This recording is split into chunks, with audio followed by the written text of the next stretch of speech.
Do you click there? Okay. Welcome to the Split Screen Show. Welcome to Split Screen Show for March 8th, 2016. This is episode, 0.4, I think now? Yes. 4. 0.4. Yep. With me tonight, as always, to your right, we have... Jordan, the Hearthstone expert. To my left, or to your... To the opposite side of me, but next to Alex. Yes. To my left, or to your left, we have... David, the guy who brought in all the computer equipment to run the show. How well do you know your directions, Our technical David? wizard right here. And tonight, I am Alex, as always.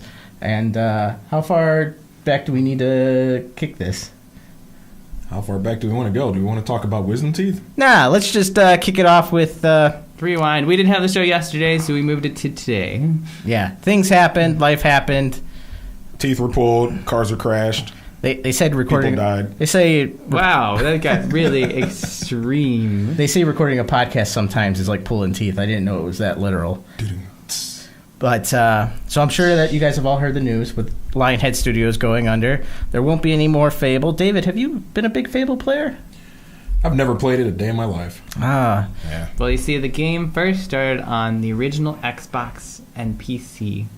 Just a game called Fable, which was actually really big and ahead of its time because it had a kind of, what would you call it, like an RPG aspect to an adventure game, like an action game. Mm-hmm. And then from there, it became Fable 2 and Fable 3, which Fable 2 was like, oh, the greatest game in the world, and Fable 3 was like, oh, this is terrible. I never played any of the other Fables except for the original Fable. I played it on the Xbox when it came out, and then I suffered for weeks and weeks and weeks as my Xbox was dying just to try and beat the game because I was at like the end game, and I was just suffering so long. No, I never beat the original Fable. I borrowed 3 on the 360, and I played that as my first Fable game I finished. There's this horrible aspect in the middle where basically, so the rest of the game is you're like this peasant child, and you're like, oh, I want to be king someday. And well, halfway mid through the game, like, I believe you kill off the evil sorcerer or emperor or whatever, and you're like, you become king now. And you're like, oh, cool. Then the rest of the game is you get to do little adventures and paths and stuff, but the rest of the game is you just trying to fund the kingdom. And so basically, it's just you earning money the rest of the game so you can pay for the ending. And that's it. That is literally Fable 3. Yeah. Well, whatever floats your boat, man. I mean, there's all kinds of games out there. There's all kinds of gamers out there. So if some people like grinding away for stuff like that. I mean, that's ended up with it being. It ended up up being like this really great game at the beginning, and then it's just a huge grind at the end. And you're like, so okay.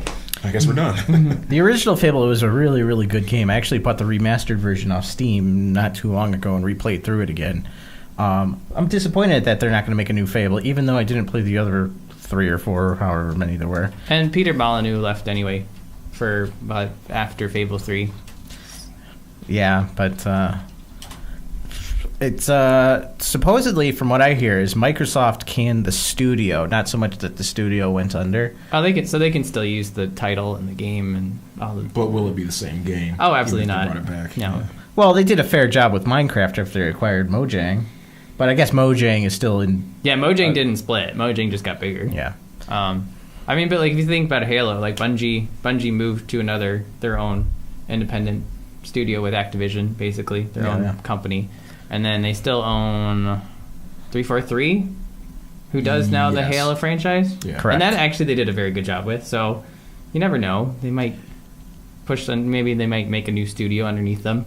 Did LionHead ever make anything other than the Fable games? That's something I have to look up. I don't know off the top of my head. If you guys out there in Chatland know anything about that, let us know. I am unaware of anything else that they've made at this point. And remember, if you can't hear us, let us know. We had that problem last week. Why are there rabbits? But yes, you search for lion. Hold on, let me go back. You search for LionHead, and you get a bunch of rabbits. Why are there I'm rabbits? not quite sure what the relevance is there. well, by the looks of it, I would say they're probably LionHead rabbits because it looks like they have some sort of mane, that fuzzy-looking mane around the face. Very Even astute though observation there. even though Fable comes up first, okay. Well, that's a good thing. So, Fable Legends. So, supposedly... About Us. Games. It's basically all Fable. Fable, And Black and Black White, and White. which I've heard of, but I've never played. I think it was like a Civilization kind of game. Yeah, I haven't heard of Black and White at all, but it looks like they have a ton of Fable games. So it's It's probably Fable. Okay. yeah. Fable. Yeah.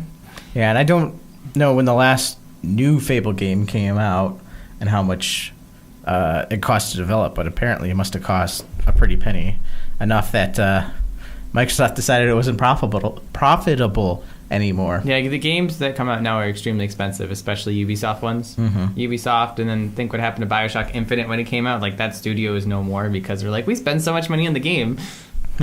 We can't recuperate the cost. Basically, yeah, you can't recuperate the cost, but no one will ever forget your game. Yeah, so luckily it'll hopefully continue to live on Steam. The original Fable game is great, and if you guys enjoy like action adventure games, I would put it more in that camp than an RPG camp per se. Why is that? Just because of how it's laid out and how the story kind of progresses. It doesn't feel like a Skyrim game or anything like that. What makes them neat is even in the 2 and 3 is like you actually, as your character, you grow up. So you age as a character. So as you go through each chapter, you're growing up as a character, literally. Okay. So you go from a child all the way up to adulthood, and you get to see how things change. Like, I believe each game you also have a sister or some sort of sibling as well. So you get to see how your family grows up. Yeah, so it's disappointing, but you got to innovate, or else you're going to go under. So, there'll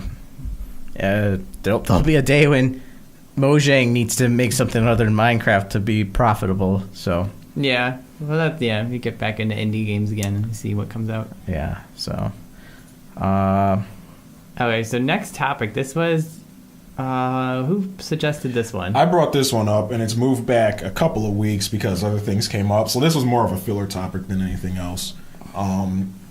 What's your take on the decline of AAA PC shooters and titles and things like that? A lot of people feel like that the quality of that whole genre has kind of gone downhill. And I guess the most recent example was actually with Battlefront. Apparently, the sales weren't doing all that great on Battlefront.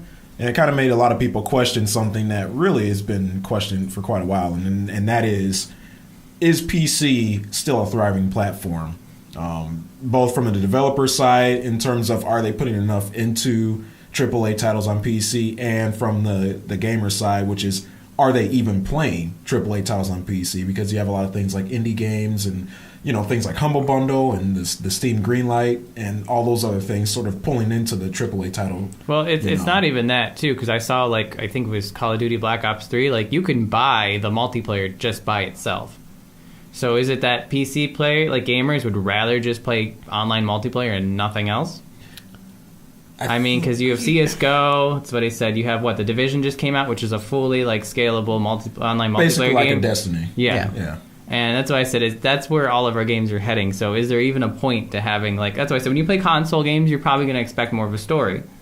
But when you play, for PC gamers, do you really care as much? I would say, based on what I've seen, is PC gamers tend to... I think they want the story more often. Part of the reason is if they want to do these massively multiplayer games, they have them. They have the solely dedicated multiplayer games online. But I think what's happening is that those dedicated multiplayer games that everybody already plays are becoming... They're the cream of the crop at this point. Well, that's the issue, is they're all trying... you can think about it. They're all trying to become Counter-Strike Go. Yeah. And it's hard to get that market share away from something that's already been worked so well if you're not innovating into something that's new. Because if it's the same old thing just with a different skin, you're not going to get the people to leave the perfected version of it. That comes to another point, though, too. That's why I said where they're just selling Call of Duty Black Ops 3 multiplayer alone. Now, if the game's still $60, but all you want to do is play online multiplayer, would you just pay for the online multiplayer? But that's why I said it's going to cost you more in the long run to get the full game if you just buy the multiplayer. Right. Because that seems like a lot of those games, some people would just be like, well, I just want to play competitively. I just want to rank. I just want to hit my prestiges. I just want to... The advent of ranked in video games has caused that tremendously. One thing is they want to be in that ecosystem with the more people to prove themselves, so they're going to be in the more popular game. And unfortunately, it's not a bad thing. That's where a lot of our games are now. A lot of our games are Twitch games. Yeah. So you have your MOBA leagues, you have your trading card games, you have, I'm trying to think what other games you have, your first-person shooters. What other online game type games do we have? Rocket League. Yeah, you have your really weird Flash games that are online. Yeah, holy crap. Clash of Royale or whatever. Yeah. Top of the Twitch pages. Yeah. Insane. So, you get, right now we're in an era where games that are quicker tend to tend to sell a lot better, people play them more often. Yeah, I don't go for a lot of shooter games, and the ones that I do go for, they're pretty specific. Like, the only PC shooter I really enjoy is the Battlefield series, and it's just what I like to enjoy. I like the squad-based combat and stuff like that better. But I can say that I wasn't a big fan of the original Battlefront, so I had no... Yeah, and even like Star Wars Battlefront, it seemed like it was multiplayer first, story second. I don't think there this one, yeah. Is there even a story in that? There is a story mode. There is, Okay. yeah. But I think it's just like objective missions. I don't think it's any... I think they just use the maps to their advantage. Yeah, so it's like... What's that one game where you play through a campaign, but it's all just the multiplayer maps with... Oh, I know what you're talking about. I can't think offhand, but... I don't know. What's Titanfall like that?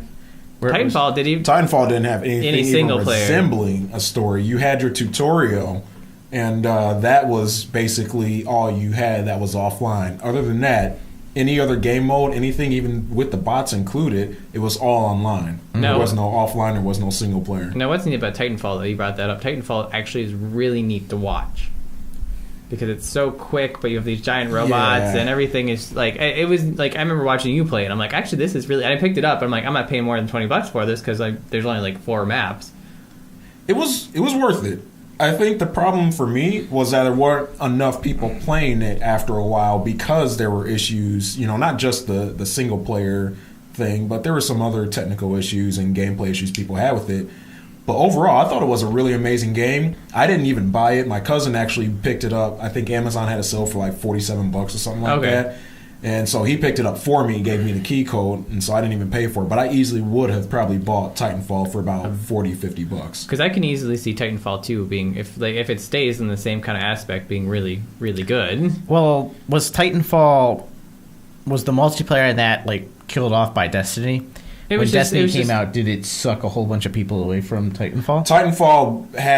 Titanfall sucked players away from it itself. It wasn't any other game. It was just very shallow, and I guess the options you had for multiplayer. Like, you paid this much money, but you only had so many maps you could play, so many... Yeah, and then you had the DLCs come out. I think there may have been 1 or 2 DLCs for it. So that even fragmented it more, because you couldn't play... Like, if I partied up with my cousin and he had the DLC and I didn't, I couldn't play with him because I didn't have all the map options that he had. So if he was in a hopper for all the map options... So, yeah, a lot of that stuff should have been on desk to begin with, because that's why I said the original game itself didn't have a lot. It didn't, but again, for me, it didn't have a lot, but it still had the gameplay that was interactive. It was still engaging. That's why I kept playing it even as other people were dropping off. I also had issues with parts of the game, too. That's what I said. It was neat to watch, though. Yeah, I would watch even though it only had, so many maps, and I think I ultimately did buy the DLC when it went on sale on Origin, I had enough fun where I didn't care that there were only 8 maps or whatever. It was just so freaking fun, launching up into the air, landing on an enemy Titan and taking it down and running on walls and stuff like that. So for me, it was all about the gameplay. But ultimately, if you don't have enough people to play with, you aren't going to play yourself. Yeah, I haven't touched the thing, and I've only watched you play a little bit. So I'm trying to think of any other AAA titles that are coming out now, and like I said, you still do have your shooters, but a lot of them seem to be GTA style clones, like Just Cause. Mm-hmm. The third person open world, which is hilarious when people post gifs of that, but it's not a game I would pay $60 for. Well, people are realizing that the single player experiences in this giant open world is what they is kind of what they want sometimes. Because it's been a long time since I feel like we've had that. I think the last like big one was Skyrim, but now that you can basically do Skyrim with guns, everybody's in it. But yeah, no, I've heard that. I've seen. Well, I have to actually check footage of The Division, but I've actually heard very good things about The Division because it's basically almost like a single player experience, but everyone else interacts with you in the world from an online aspect. So I've heard a lot of mixed reviews. Again, I'd like to see it more, but going back to what I said earlier, some people were comparing it to basically Destiny in the same sense that it was single player, but then other people come join into in. the world, yeah. But so far, I haven't really watched enough to gain my own opinion of it. Yeah, I'm trying to think of. There was I think it was a AAA title that was supposed to be coming out like a year ago, 2 years ago. Evolve. It was basically that Left 4 Dead. That was huge on Twitch, and it just huge. I heard about it for like Evolve, a week, and then it was dead. Evolved had a really weird pricing model because it was technically free to play, but everything you needed to get was paid for. Yeah. So it had a different... And that, again, turned people off from it. The game itself pushed people away because everybody was playing it. I loved watching it. I would just sit there for hours watching it.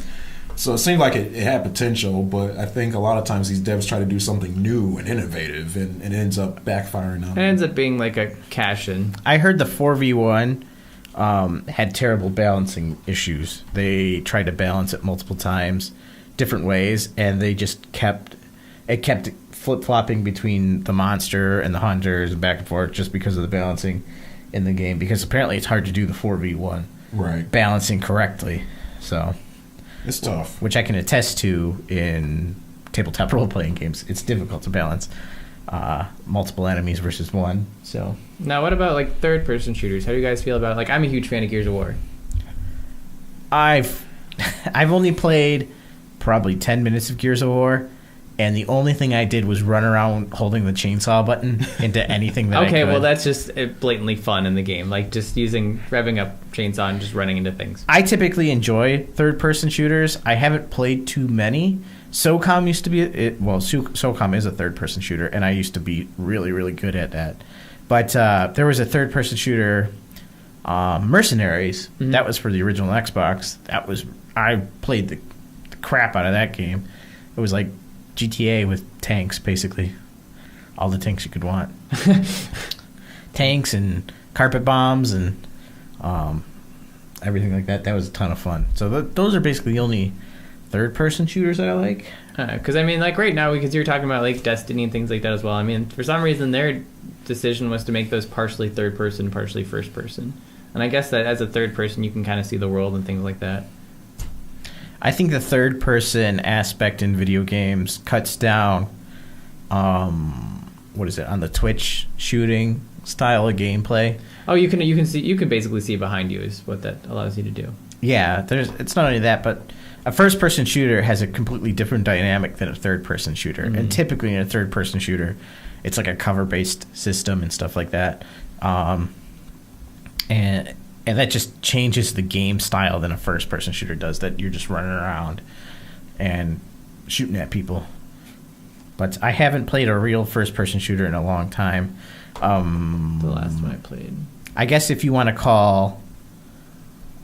what do you call that game? Tomb Raider. Tomb Raider is a third-person shooter, I guess. Yeah, Tomb Raider third-person.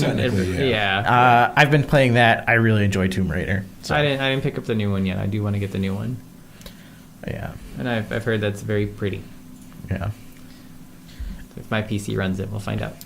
Yeah, so one of the other things that I did this weekend was I beat Majora's Mask on the 3DS. I saw that tweet, yeah. Without my help. I was up until 1 o'clock in the morning on Saturday. I guess it would be 1 a.m. on Monday. No, you just said sorry. Saturday. Yeah, we played Rocket League Sundays. So. Yeah, I was up till 1... I was up at 1 in the morning on Monday, finishing Majora's Mask, and when I beat the game, I was trying to debate whether or not if I wanted to try and 100% the game, and it got me thinking a little bit. back in the day when you had those options, you didn't have achievements to will you on to do that. Does achievements give you that kick to 100% a game? See, there's a different story with that because it depends on what achievements we're talking about. Because if we're talking about like console achievements, I get points for those. Do those points mean anything? They mean absolutely not. nothing. But if I'm on Steam and there's achievements for a game, will I complete that game for the achievements? Probably never. So there's a reward system on the consoles that has you in more with the achievements. Yeah, that's I said. It makes you look better. Again, it's a whole ranking system again. I've never been driven by achievements. I can't say I've ever really done anything to try to get. I think when I played Sunset Overdrive, I probably tried to get a couple of those just to see if I could, because I think the Xbox one was new, so I was trying to get as many points as I could. Yeah. But yeah, I don't. It doesn't really make me want 100%. In fact, I can't even say I've ever 100% any game, regardless. I mean, but there are achievements out there that, like, if you... I mean, like, they started to grow into ones now where they just want you to complete the game over and over again, but there used to be achievements out there, and I remember this specifically for Half-Life 2. I believe it was Episode 2. The Gnome? The Gnome. What they did is if you read the achievements, like, you look through, and, like, it was my first time playing, and I'm reading them, and, like, when you go to Ravenholm, and there's this whole horror aspect and stuff, and you have the gravity gun, well, one of the achievements is you have to get through the entire area just using that gravity gun. I'm like, well, I've never played this game before. I'm like, let's try this. And I'm like, oh my god, this is terrible. This is difficult. I'm like, this is legit worth, earning. There's an achievement for Half-Life 2, I believe, where you have to complete the entire game with only firing one bullet. Yes, you get Holy crap. which you get in the very beginning of the game, and because you're like in a locked cell, You have to shoot a lock off. and you have to shoot the lock off, And that's the only bullet you're allowed to use. Yeah. That one I didn't get. But yeah, the best achievement in that game was one where there's a gnome, like in this, maybe like a half hour in, 45 minutes, and there's just a random gnome sitting there. You have to take him all the way to the end of the game, and then put him in a rocket ship and send him to space. Now what makes this terrible is the Half-Life physics. Because if he gets shot by a bullet, he goes flying about 600 yards. You have to go chase him. You have to go chase him. And then there's a car driving scene. Well, there's no actual place for him to sit in the car because the car doesn't have doors. So he will just roll out of the car. This is basically one of those moments where you just have to keep continually making save states and hope that nothing happens to the stupid gnome. Yeah. That's insane. I did it, though. I did it. Sounds like it's a lot harder than the Left 4 Dead gnome. Yeah, no, the Left 4 Dead, yeah. Because at least you have other people helping Yeah, you yeah. out. That was just like a homage to the little... Yeah, no, Left 4 Dead... I don't remember what I even did for achievements in that game. I think Left 4 Dead I just didn't have enough people to play with. So, back in the day, before we had these achievements, were you ever driven to 100%? Well, I know David said he's never 100% in a game, but have you ever been driven to go that extra mile and do the achievement-esque thing? I will say, I can't remember if we 100% it, but we had a PS2, and we had Mega Man Legends.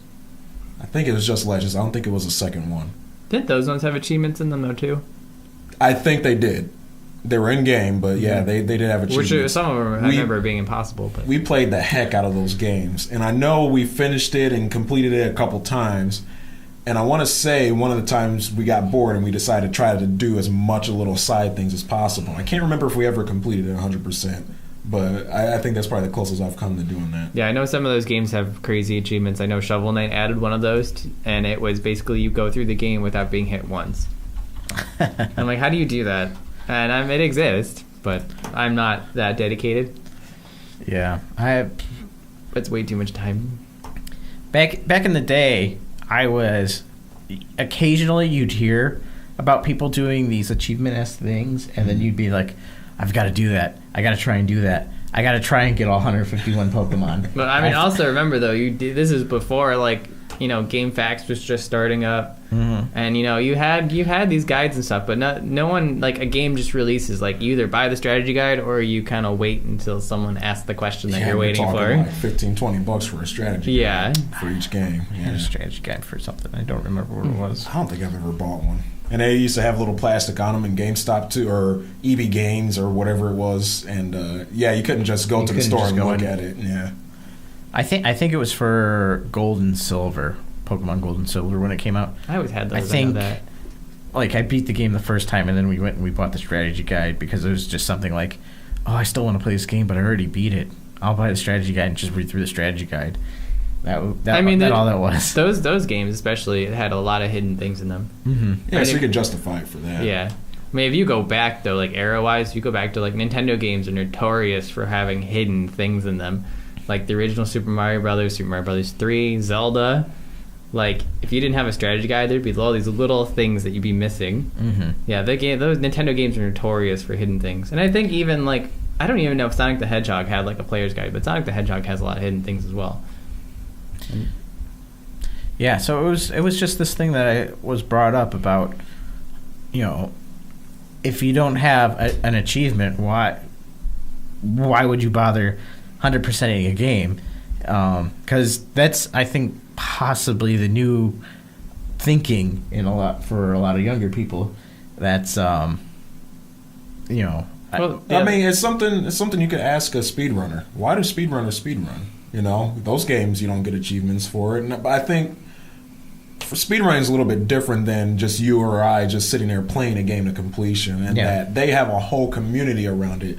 You're trying to beat somebody's, you know, record, or you're trying to be the first to 100% a game, or, you know, whatever it is out there. It's this whole sense of community. It's crazy. If you go on their forums and stuff like that, you know, they're helping each other out, trying to say, okay, here's a shortcut I learned about when I did my run. And figuring out all the glitches. Right, and that's one of the big things I was just about to bring up was that, I mean, it's for your love of the game. Yeah. I mean, you like a game so much, you're like, well, I really don't want it to end. And that's why these achievements exist sometimes, because, like, the developer's like, well, if you're willing to do it, you know, I'll give you some incentive. Yeah, it's interesting. So do you think, like, achievements are a way of developers saying, hey, here's how you get more playtime out of a game? Because, you know, especially these days, a lot of people say, oh, you only gave me 4 hours of content. But if you think about it, if you did all the little side things, if you did all the little hidden things, wouldn't that add more to the game? And I think we were more inclined to play for 100% back then than we are now. So maybe that's why we feel that we're not getting enough value for our money out of games. Yeah, I can definitely see that they're putting achievements in order to extend the game. It was all a replay value thing, to be honest, and that's why they started doing it. Yeah, those achievements which basically say, make this choice at this time, and then make the other choice at this time, and you have to play through the game 2 times in order to do that. And I mean, you didn't see that transition, and I mean, because when you go from, like, let's say the PlayStation to the Xbox era, and then all of a sudden you jump to the Xbox 360, all of a sudden you have these achievement points, and it's all because you have an online community. And that's one of the biggest changes from console to console, is that now you have a dedicated online service. So now everyone can see you, everyone can see your score, you can share achievements. So I mean, it's another way of it. Like, it's another way of interacting with other users. Yeah, indirectly. So you mentioned Alex. You mentioned earlier, or was it Alex or Jordan? One of you two mentioned how it was Jordan. Mentioned that achievement points really didn't add to anything. It was just a bunch of meaningless points up in the cloud that Microsoft says, "Hey, you have 25,200." Look at you go, points. Yeah. Do you think you would be more inclined to do it if there was some kind of reward system behind it? Oh, I'd love an incentive for that. Yeah. Like, even if it wasn't anything major, like. What say? I want to redeem my tickets. I want the little army man with the parachute on him. That'll be 5,000 tickets, please. I want my spider ring. But, like, even if it was small things like cosmetics for your Wii or your avatar, or if it was just an extra skin in game, like, would you be more inclined to pursuing achievements? Yeah, and I know there's a few games that even try to do that. I know with Halo, Microsoft did it where, Xbox 360, when Halo Reach came out, like, they had a whole, I think it was called Halo Waypoint. And so any game you played up into that point with Halo, like, the more achievements you had and the more, like, let's say multiplayer victories and stuff you had, it would all lead to cosmetic stuff for Halo Reach. So it would go through Waypoint, it would compile everything, and then from there it would just put everything, it would give you more rewards for the next game. And they were all just cosmetic stuff. But if you were a diehard Halo fan, you're like, well, I want that. I would really enjoy something like that in Rocket League. Like, if you 100% get all the achievements, you get the gold wheels, and you can ride around on the gold wheels or something like that. I don't know. It's silly. But it would definitely incentivize me to buy the DLC and get the extra 7 achievements that I don't have in the game. And I mean, and right now, I can't even think of any, like, Steam games I have right now that achievements would add anything to. Like, there's no cosmetic rewards or anything. I can't think of any real games that exist for that. Mm-hmm. Yeah. Everything else None is that come to mind. everything like you said is just a paid DLC. Yeah, which sucks, but Hey, that's where we're at now. yeah, you would definitely have more people invested in your game, trying 100% a game, if instead of getting the little platinum trophy or whatever it is for the 100%, that you got a little in-game perk, even if it was just cosmetic. Like you get the gold pistol now instead of the regular old chrome pistol that you've been carrying around or something. But like that. I think it's back to like our last topic. That's an issue now too. Is you spend so much money on these AAA titles that the only way you're ever going to make your money back is by DLC. Yeah, they spend so much money creating these AAA titles nowadays that Think how much money you spend on advertising. was it the Shenmue game that they kickstarted and they were like, we already have $2 million or $3 million packed away for this, but we need an extra $2 million. Yeah, that was Shenmue. And I think I kind of have mixed feelings on that. I sort of see where they're coming from, and I think I pretty much agree with the overall statement behind it. So for those unfamiliar, the Shenmue game was kickstarted, but they already had money from whoever the big studio or publisher was. I can't remember who it is. It's Sega that originally had it, but I don't think it was Sega. They weren't the ones who put up the money. I think Sega put up money. Did they? Okay. But then they said in order for the game to actually get made, you guys got to raise another this much in crowdfunding. It was a big A-name studio that said, we're going to kickstart this game. But I think part of what I like about crowdfunding in general is that it says, hey, all of these people, they want a product, right? And so anybody can go out there and create a Kickstarter. Anybody can create an Indiegogo and a GoFundMe and things like that. People are more inclined to yell at the big studios or the big names when they do this because they feel, you have tons of money, why are you doing this? I say, they have tons of money, but they still have risks that they're taking with every game that they launch. You go out there and say, hey, I need $2 million from all of you, the general public. And general public goes, heck yeah, here's my money. They just gave you money. That means they really want to see this game. They're not just saying, hey, I want to see a game. No, they actually said, here's my money, now make the game. And unfortunately, so it shows interest in a way that makes it, very tangible for the studio. It's a very good marketing move. it's good marketing. It's good marketing. Well, yeah. not marketing, But it's good statistics for them. Yeah. Yeah. But you might see a lot of those studios end up failing because they obviously the AAA titles have all of these people to work on those games. But now you have a team dedicated to like 40 people, and you're like, okay, we got to get this game out by. But I think I would trust. But they were backed by Sega, which may not be a big name now. But I'm going to trust them more than I'm going to trust some indie person. Not to say I don't trust any indie No, that's people, what I mean, though. But yeah. But yeah, like if a big name says, hey, I need money, I'm going to give them money because there's a very good chance that they're going to make a game. Otherwise, they start losing goodwill and PR. People stop giving money to them for other games, and it hurts them much more than, us three going out and say, hey, we're going to make a game. You guys give us about $5 million, and then we just run Guys, away. let's make Ant Simulator. Too soon? Oh, again? Yeah. No, okay. Ant Simulator 2. We'll call it Ant Simulator II. And we'll use Naxxus, not Maxis. And we'll make it nautical so you'll have little sailing ants. Oh, it's the sea ants. Yeah, because ants can bundle up into like a great big floating ball and float down the river. Yeah. And we'll call it Mine Ants. Well, we thought we were calling it II, No. yeah. which is where the nautical joke was coming. Get it? Aye, Captain. Okay, we get it. Yeah. Thanks, David. Trying to think of other random studios that decided to kickstart. I believe, this came off the top of my head, was Psychonauts 2. Double Fine. Double Fine, yes, they also kickstarted. I don't know I haven't looked up anything about where they're at. The with that weird game. thing about how they kickstarted the game, they did it through a site called Fig, where you can basically pre-order the game like a Kickstarter would. And it doesn't exist, right? But you also have the option to join as an investor. So instead of really getting a game, you can pledge a certain amount of money and then get a share of the profits if they turn profits. So you have an option to have these actual investors. See, I didn't look into this, so I didn't know this until now. It was really weird how they were doing it, and I didn't really 100% understand. Say, if you had so many investors, why would you actually invest in it if you're only going to turn around a couple of cents? Mm-hmm. But and then another big Kickstarter for me this year was the guys who originally made Banjo-Kazooie and Donkey Kong Country from the original Rare. They got together to make Platonic, which is really big. And they were like, okay, well, we're going to make a game called Ukulele. And everyone's like, oh, cool. And like, okay, we only need like I think they only needed like It wasn't much. it was like 750,000 maybe, Yeah. and then they ended up with 4 million within like 2 weeks, which is a big number. Yep, you hit that nostalgia spot, the end spot. But that was the thing, though, is like they were with Microsoft in the current Rareware, and they're like, well, we're not doing anything. Mm-hmm. And I mean, you can see where Rareware is now. I think they just work on the Microsoft Avatar stuff, and then Basically, yeah. yeah, that's all they do. And then I think there is a Killer Instinct game, but that's on occasion. That's about all they do.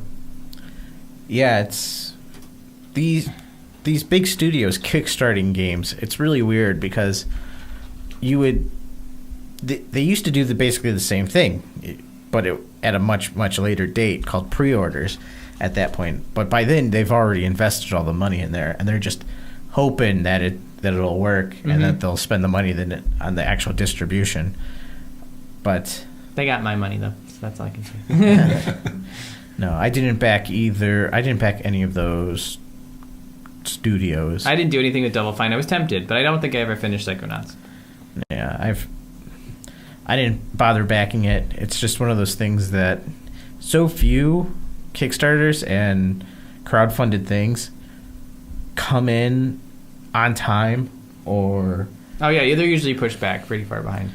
which is very weird in my opinion, especially these bigger name companies and stuff like that. You would think they would have this all kind of developed, but that's what these Kickstarters and crowdfunding things are becoming now. Instead of coming there with a good solid business plan like you would come to any bank for a loan, you're just coming there with a couple of sketches, maybe a rendered video. And see, it's up to the person putting the money behind the Kickstarter to do their research and to look at it, because that was a huge problem on Kickstarter, so much so that they created the policy where you had to have some kind of, at least a prototype, because what a lot of people were doing was they were saying, outside of the gaming thing, for instance, there was one where it was like, plants that could glow in the dark. Okay, great, but all you have is a bunch of computer renderings. Or I have this ideal for a product, like for a watch, just like everybody else who's coming out with a watch, and all they had was a computer rendering.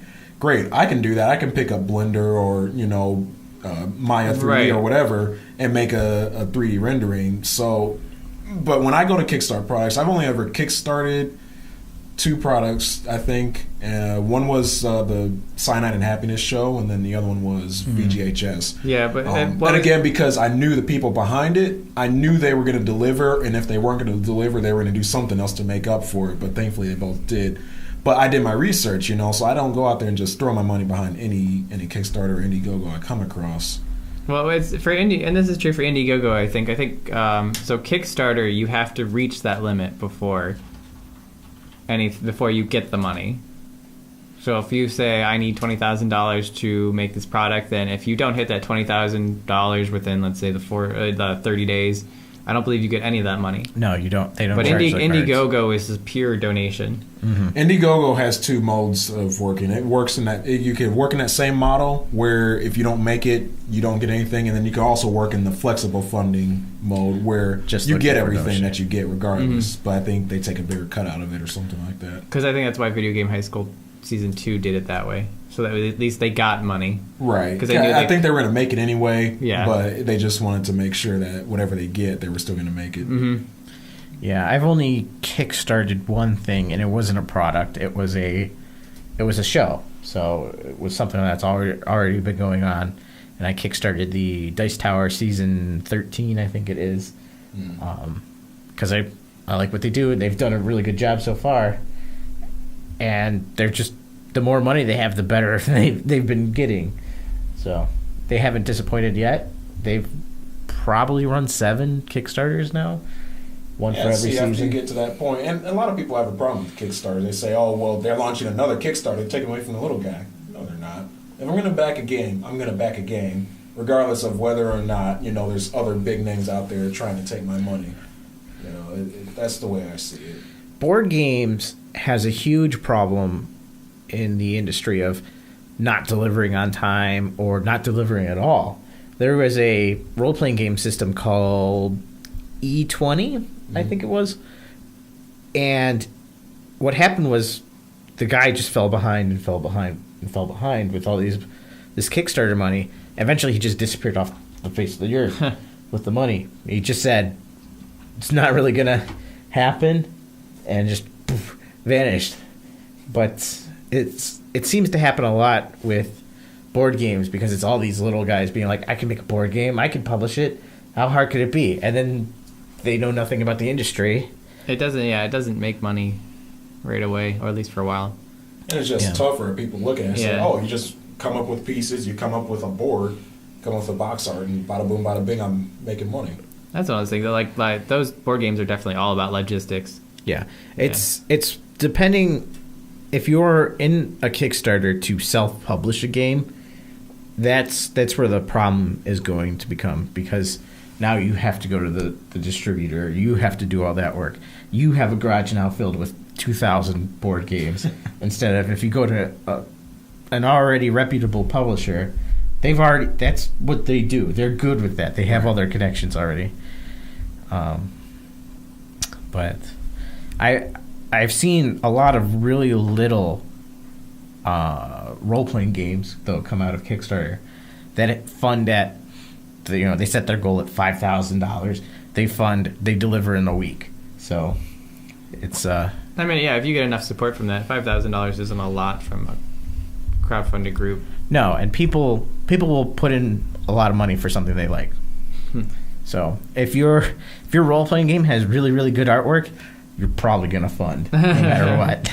I think that works for any Kickstarter, really, though. Like, especially if you don't know who it is. If you see a lot of very well thought out artwork and rewards that you actually want in a video that's cool and awesome, you're more likely to give than if somebody just scribbled on a Wacom tablet and that was it.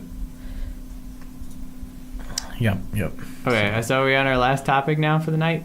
Yeah, we got a couple minutes. Okay. Sure, we'll do this. It should be quick. So, Alex, ask the group your question. So, Twilight Princess HD is coming out.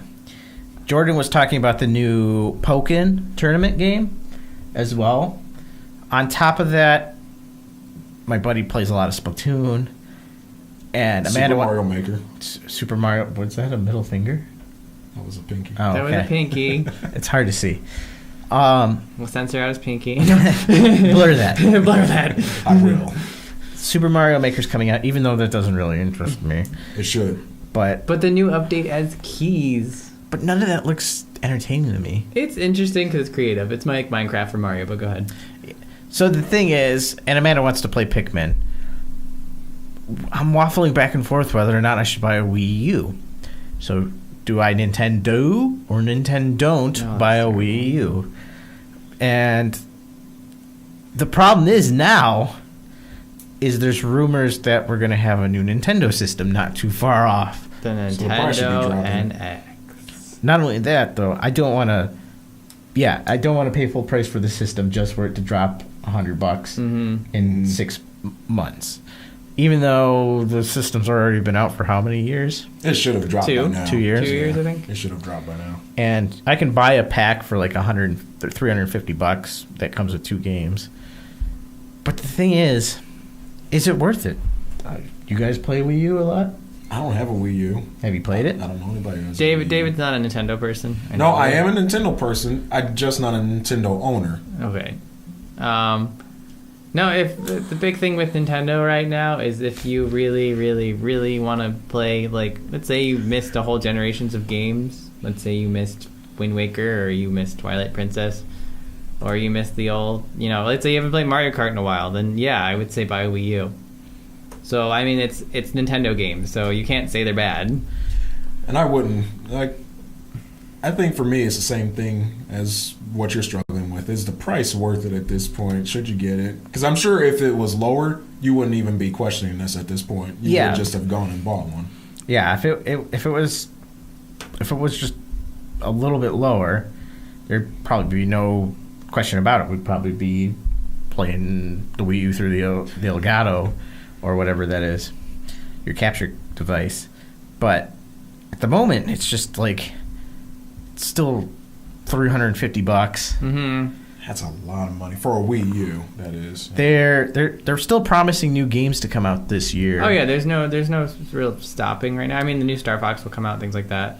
Yeah, and that Pokken tournament game that you were talking about looks really really good. fun. So there's that, and then there's also all these rumors that everyone keeps talking about is the NX coming around the corner. Yeah, I mean, that's what I said. You can either wait until we hear something at E3, which won't be until, I think, early June. Mm-hmm. I believe so, yeah. Or that's what I said. Or you can pick one up now, but that doesn't also guarantee a price drop either. Yeah, I know it doesn't guarantee the price drop, which isn't the biggest thing, I guess, at this point in time. But what else is there on the Wii U other than these, like, 4 games that I want? Am I going to buy a Wii U for 4 games? 4 games in the back catalog. I do think the back catalog is a strong point, especially in this generation where, Sony and Microsoft are really, really lacking in that area. They're really struggling for games right now. I can't think of any original titles. I mean, there's a few. Well, I wouldn't say that Nintendo is coming out with too many original titles either. They're just republishing their old titles. Yeah, but I mean, there's still. I mean, that's why I said I can't think of it. Like, especially for Xbox, I can't think of anything that's not on PC that's on Xbox besides like Halo. Yeah, and a lot of the games that are in their back catalog, they're on the Nintendo DS, and I'm playing them there instead. Good point, yeah. I mean, if you're happy with your 3DS, there's no point in getting a Wii U. As I said, if you're in there, like, the Wii U is good for if you want the multiplayer aspect. If you want the bigger screen. Mm-hmm. As I said, if you want to play with other people, Smash Brothers. That's basically what the Wii U is for, is multiplayer. Yeah, I have Smash Brothers for the DS. Unfortunately, you can't just all play on one DS. You have to have everybody have their own DS then. Mm-hmm. And I actually think it's really good on the DS for what it is. Some of the levels are crap, but you just play in the levels that work. But so from what it sounds like, if I'm happy with my DS, I should probably just stay with my DS. Yeah, if you don't, I think so. If you can't justify the money immediately, then yeah. Because everyone keeps telling me that Twilight Princess is amazing, and it's probably the second best Zelda game after Ocarina, of course. Now, see, I'm a Majora's Mask fanboy. Okay. So Majora's Mask first, Ocarina of Time second, Wind Waker third.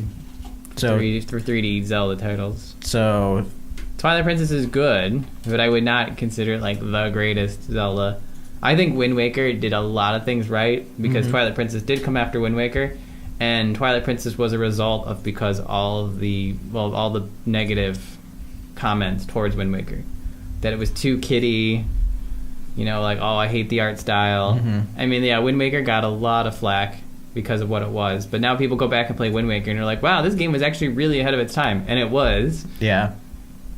Because it's one of the first games, like, I mean, you play and like you can zoom into Link's eyes, and he's extremely animated as a character.